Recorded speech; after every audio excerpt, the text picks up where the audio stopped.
Сегодня Республика Ингушетия отмечает 90-летие своей государственности. Именно 7 июля 1924 года была образована Ингушская автономная область. Это событие стало судьбоносным для нашего народа. Важную дату обсудили в Миннации Ингушетии за круглым столом. Марина Котеева продолжит. Участники встречи, представители общественных организаций, духовенства, национально-культурных общин и научного сообщества республики обсудили малоизвестный для многих вопрос период образования и существования первой ингушской автономии. Большинство считают датой создания ингушской государственности 4 июня 1992 года. Но только немногие, интересующиеся национальной историей, знают, что 7 июля 1924 года Ингушетия впервые обрела автономию. Страницу нашей истории.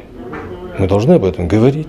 Мы хотим об этом говорить. Я считаю, что многие люди хотят знать такие исторические даты, хотят знать, что имело место в истории ингушского народа. Я очень рада за то, что наша республика живет отдельно. Мы имеем свои институты, у нас прекрасная молодежь. И я хочу, чтобы наша молодежь ценила и продолжала то, что делали наши старики.